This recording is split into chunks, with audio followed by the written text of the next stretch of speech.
So take the time, take the actions, do the follow-up, generate the calls, generate the discovery sessions, and generate the knowledge within about who you really can and want to help.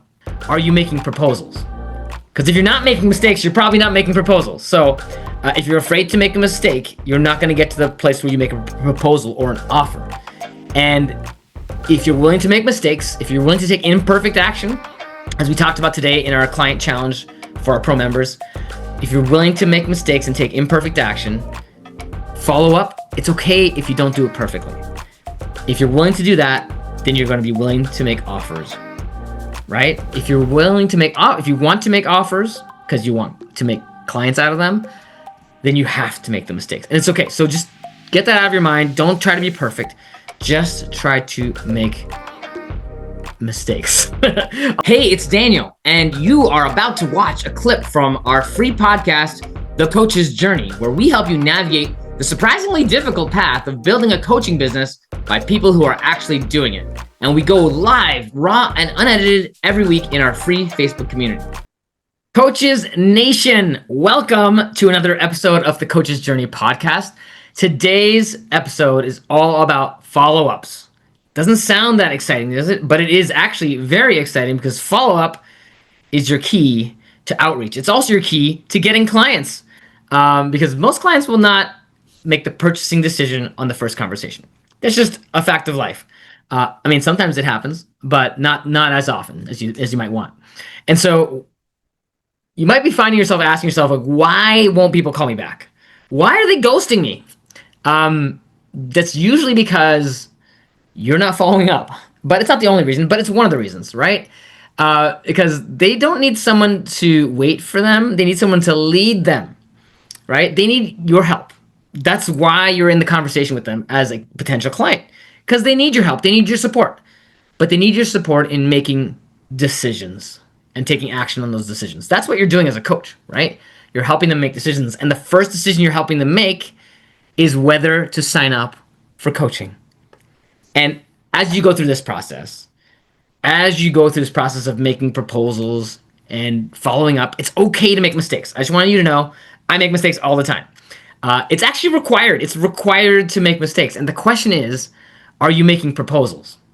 Because if you're not making mistakes, you're probably not making proposals. So if you're afraid to make a mistake, you're not going to get to the place where you make a proposal or an offer. And if you're willing to make mistakes, if you're willing to take imperfect action, as we talked about today in our client challenge for our pro members, if you're willing to make mistakes and take imperfect action, follow up, it's okay if you don't do it perfectly. If you're willing to do that, then you're going to be willing to make offers, right? If you want to make offers because you want to make clients out of them, then you have to make the mistakes. And it's okay. So just get that out of your mind. Don't try to be perfect. Just try to make mistakes. Don't try to make mistakes. Try to make actions, and some of those actions are going to be mistakes, and that's okay because you can usually repair mistakes. Because you might be thinking if they wanted coaching, they'd just call me back, right? So I don't want to be pushy. Following up is not being pushy. If it's being pushy, you're doing it wrong. And it's okay to do it wrong. It's totally okay to do it wrong because that's how you learn not to do it wrong. And if you feel like you're maybe being a little pushy, you would be being pushy, maybe it's because you would.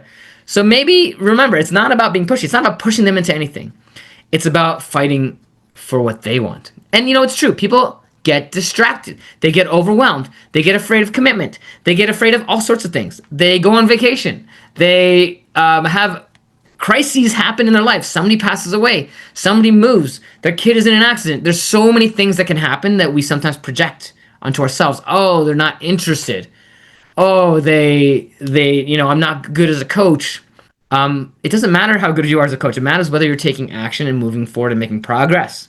Not perfect progress. And sometimes that progress is just a little follow-up. And it's okay if the answer is no, but follow up to find out.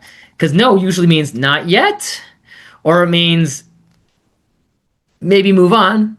Usually, until you get a hard no, you should keep following up, because if they wanted to move forward, or if there was a high value to them moving forward, sometimes they haven't taken enough of a step on their own that they do need support. So if somebody tells you, I want this change in my life, I really want this change in my life, and you don't find out why that's important, it's going to be harder to follow up with them, right? So find out why. Figure out why it's important. I'll get to that in a few minutes. But if somebody doesn't say yes, it could be they don't trust themselves enough. It might be that they don't trust you. Uh, and so I just want you to stop taking it personally. You don't really know whether it's you or it's them or something else. You don't know. So don't take it personally. Just follow up. And there's lots of ways to follow up. And some of them are good and some of them are less good. And it doesn't matter. Start building your muscles. Today we're going to talk a little bit about some good ways to think about how to follow up so you can improve your follow-ups and maybe improve your responsiveness from your potential clients. But when you're following up, half the work is done beforehand. Most of the work is done ahead of time in how you frame things and how you set up the next interaction. It's in your discovery calls. It's actually all the way to from when you meet them. And you don't know when you meet somebody whether they're going to be a client. When you first connect with somebody, when you first invite them to a session, you don't know if they're going to become a client. That's why you need to practice this connectiveness that keeps these doors open and makes it possible for you to lead them towards the thing that they want in life. And that could very well happen just because of your coaching. So make every interaction you do with people count, whether it's personal or professional. And yes, it's important to create a professional container for these coaching interactions and not just have it be social. Absolutely important. But every interaction you have with every single person is about building trust with them. The more they can trust you to show up, the more they can trust you to want to care about, to want them to achieve their agenda, the more they trust you to care more about their agenda than yours, the more trust you build. So that is part of the foundation in which you can follow up. Because coaching is a relational business. It's not transactional. We want to make your transactions, i.e. people buying coaching, far more relational and make your relationships far less transactional. Coaching is a relational business, and it would do us all well to be more relational, typically. But trust takes time and touch points, and so do relationships. So as you build trust, know that it just will take time. Would you sign up for coaching with somebody that you just met? Probably not. You need to know, who is this person? How are they going to show up? Are they actually going to be able to help me? Have they demonstrated that they care? Like the same way you wouldn't, they won't, unless you take the time to demonstrate that you care about them. And that's not marketing, that's just relationship building. And it's true about everyone in our life, right? If we want to have good relationships with people, that foundationally is we're going to bring value to their life. We're going to actually care about them. Because would you want to be in a relationship with somebody who doesn't care about you? That's really hard. It's really hard. And sometimes we need to do that. But that's not what we're here to talk about. We're here to talk about you building a relationship through following up and having touch points that demonstrates not only that you care, that you're passionate about their life, and that you can help them, right? Those are all important pieces. So what I want you to start thinking about more is leading them through the process to make a decision of getting support for themselves. And sometimes that's not going to be with you, but a lot of the time it will be. So lead them through, that's also called the sales process. Lead them through the sales process. Lead them through the process that gets them the support they need, right? Because you are a leader. It's your leadership that matters. You're leading. You're helping them take the next step, not just waiting for them to act and to come back to you. And most of the time they're waiting for you, actually. They're usually waiting in their life to take action on this problem, to actually focus there, to actually get support until it's so painful, right? And part of coaching is reminding them that it already is pretty painful. Like, your discovery session should uncover and discover that pain really clearly. And you need to understand several things when you're getting clarity. Like, you're not here to convince them of anything. You're here to help them create clarity with you about what's the challenges that they're experiencing. Why is it urgent? Why is it important? Who does it impact? What else does it impact in their life? What happens if they do nothing? And what do they actually want? Does that matter? Are they going to have regrets when they die? Like, all this stuff that they are thinking about in the back of their head or even in the front of their head, that actually really matters to them. We get so busy doing all this stuff in life that we forget what matters. And we forget what really is painful and where we need to focus. And a lot of the times a really good coach can help you keep that up front and important and remind you why it matters. Something else you can ask people in the discovery session is, how motivated are you to actually solve this? How motivated are you to take action in this vision, towards this vision? And how they answer that question is very revealing about whether they're ready to invest time, energy, resources, money, and whether your coaching with them is going to be paid or unpaid from a dollar perspective they are paying with their time. So if they showed up to the discovery session, that means they're willing to spend time with you. That says something. So why did they show up for that? What mattered to them enough to spend their time there? And what would matter enough for them to continue to spend their time focusing on their life and that transformation that they're looking for, right? You're inviting them into that possibility, that conversation of possibility. You're not coercing them. You're not saying like why won't you do this? I need you to sign up. That's not the frame. The frame is you said this is what matters to you at the highest level of your potential. This is what matters to you at the highest pain that you have today.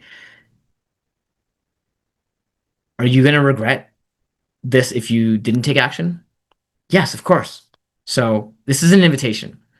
And if there's no fire in them, you can either help them realize there actually is a fire that they're denying, or recognize that maybe this person isn't ready or in the right place, or it's not the right decision for them to continue coaching, to start coaching. And that's okay.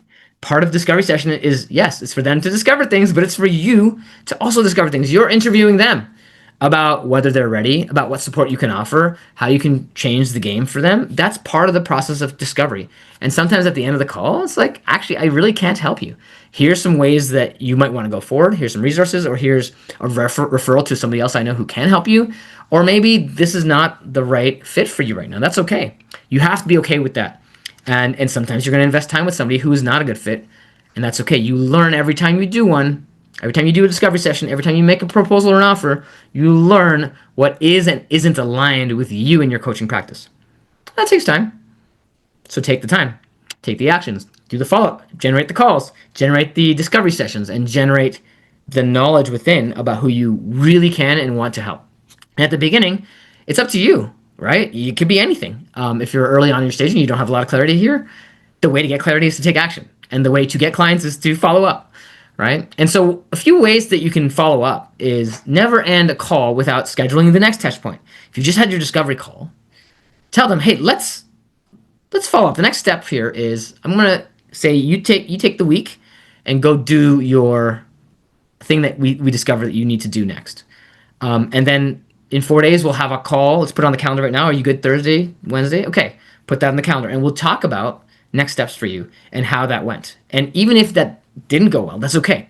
Let's show up and talk about that, because sometimes it's just the attempt of doing something or the thinking about like how hard it is to do that indicates either this coaching is working or that you need some more support, right? So either way, the things that come out of the coaching session indicate the value, and you can talk about that value in whichever frame when you have the next call. And the next call, the purpose of it should be to touch base on what's important to them again and confirm that and have them state it again, what matters deeply to them, and decide what the next step is. And the next step is usually you making an offer. The first call is the discovery session. The second call is sort of a recap, I guess you call it, and an offer. That's where you invite them to take the next step with you. And it could be really simple. It's like, would you like to continue having these kinds of conversations so that we can make sure and don't leave it to chance that this problem gets solved in your life? Oh yeah, of course I would love that. Well, let's talk about what that could look like. Here's how we could do that. And then you work on that with them to build the program that would be amazing for them. And you can share, here's how it would work. Here's how this would work. Here's how that would work. Do you have any questions? And hopefully at that point or soon after, if you follow up, because they may not be ready in that moment, soon after they might sign up with you, and they may not. That's okay. A week later, let me think about it. Maybe they haven't gotten back to you. You can challenge them. I would encourage you not to say things like, hey, just checking in, just following up. I would encourage you to keep it in that professional coaching lens. You're challenging them. So be bold. Be a little bit more audacious than you would with, your friends, right? This is a professional context. They're hiring you to push them and to help them make that push into the next part of their life. So you can do that in your messaging, in your phone calls with them, and get them on a call. You don't have to make proposals in writing. In fact, usually I find that backfires. Make it on the call with them. Build it together really clearly and get them to understand how it's going to deeply impact them, right? And that's the moment of high emotional understanding of what this transformation is for them. And so give them their own reasons to invest, because that's what you're discovering in the discovery process, right? They're figuring out their reasons to invest in the solution or in the transformation. So that's the time and the path for them to keep moving forward. And so if you don't follow up, they may still be stuck in the place where they were. Because honestly, if it was an easy problem to solve, they would just do it. But it's not easy. It's complex. It requires more commitment, more time. It might require a lot more time. It certainly will require another person often to help them through that. And so they're telling you the reasons why it's important, and you can make sure they keep moving forward. Your job is to keep them moving forward. So a couple of other practical ideas here, not just to be bold, but keep challenging them around the lines of what they actually value. Because the excuse they give you for not moving forward is usually the exact reason they're stuck, right? Oh, I'm so busy. Yes, exactly. Because you're so busy, you'll never make the progress that you told me you wanted. Because you're so busy and you won't take time to prioritize the thing that you need, you're going to keep on running into that problem that really hurts, right? So you can challenge them. And I would encourage you to think about your role as a challenger in their life, because very few people have those challengers in their life in a positive context. Some of us we all have people who challenge us in ways that don't work. Absolutely. But the coach's job is to do that professionally in ways that do work. And so if you can show them that you challenge them in ways that show that you care, but that also are effective for them to see the next steps, that's what they need in your interactions with them. It's part of it, right? And also, don't forget, you need to reference their whys. Not why do you want them to work with you, but why do they need to work with you from their own perspective. And in order to do that, you have to know what their why is, and you have to care and value their why. You can't just say oh, well, you want to work with me because you said that. Well, it's not enough. It's not enough. You have to actually demonstrate how much you care and value that. That's important for you to help. It's really important for you to help them with that, because that is part of your mission, right? And so make sure as you get to know them that they understand your passion for them. That's really important for them to feel, because if they don't feel that you care and are passionate about them, they probably will not feel enough trust with you. So, and lastly, when you're following up with them, don't just leave it to your memory. I have the people in my head. I'm trying to keep it all in my head. I hear this a lot from coaches. Don't keep it all in your head. At least write it down on paper. The names of the people that you've connected with, or that you want to follow up with, or that you have had an offer with. Because you really want to be able to go back to the list and remind yourself of who it is. And yes, there's ways to automate and to simplify and to streamline it. But part of the process of becoming a great coach is being able to take people through this process and follow up and know how to communicate well, so that during the sessions you know how to communicate well too. It's all part of the process. Because if you can't communicate well during your sales process to create the sale and help them make a decision, it's harder for them to believe that you're going to help them make a decision in the coaching process. And so they have to believe that about you too. So I want to wrap this up with a set of actions you can take, or ideas you can think about for what to do next. If you're having struggle to follow up, think back, make a list, grab a piece of paper, make a list of the following categories. Who has said maybe to you in the past? Maybe there's an opportunity there. Who has said no to you in the past? And we're talking about in terms of responding to your coaching offers or proposals. Who has said yes in the past? Maybe they coached with you, maybe they didn't in the end. Who has completed their coaching programs? Maybe there's some follow-ups there. Who has mentioned somebody that they want to refer or introduce you to? Who have you let fall off the communications? Put these people in a list and make sure you're following up with them. And every time you follow up with somebody, try to get them to a call with you to talk about the next step. The call isn't, let's do more free coaching forever. The call is let's hop on and make sure we have a plan for you moving forward, and to help them make the decision to invest in the process that helps them make decisions and take action. And to get that transformation that you offer, and to solve those problems that you offer. So put your list down right now. It's literally going to take you less than 10 minutes. If you listen to this podcast, take a few minutes and write down some of those names. And if you don't have a lot of people on those names, the next step for you is actually going to be to start reaching out to people and start practicing that communication to offer people support, to bring them to the discovery calls.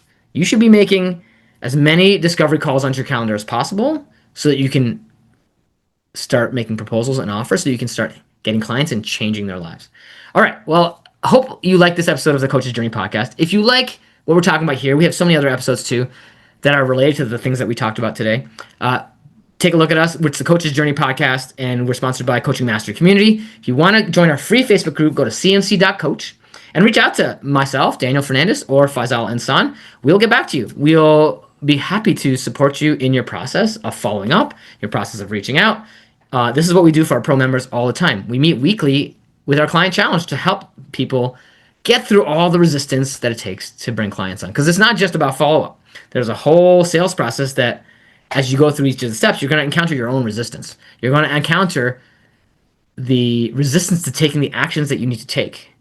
If you find yourself like focusing on taking courses or educating yourself or becoming a better coach only and not following the process on the sales side, you may want to really change your focus. If you can focus on building sales skills, which is actually what we're talking about today, following up is a sales skill, and maybe stop thinking of sales as a bad thing. Sales is a way to support people, right? Because you want to be able to sell coaching so that you can have clients and change their lives.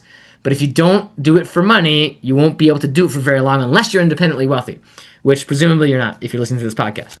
And even if you are independently wealthy, you can still apply the same things here because it could be an emotional question for you, not a financial question. So my recommendation in the end is follow up, make offers, make sales so you can keep on coaching, right? And that's what we want you as a coach. We want more coaches who actually do care, who actually want to make a difference in their clients' lives. And the way we do that is by enrolling them in coaching. And the way we do that is by following up. And don't follow up passively, follow up boldly. Keep challenging them, and hopefully you'll see your clients increase. I will see you next week in our podcast here at The Coach's Journey. Have a fantastic week.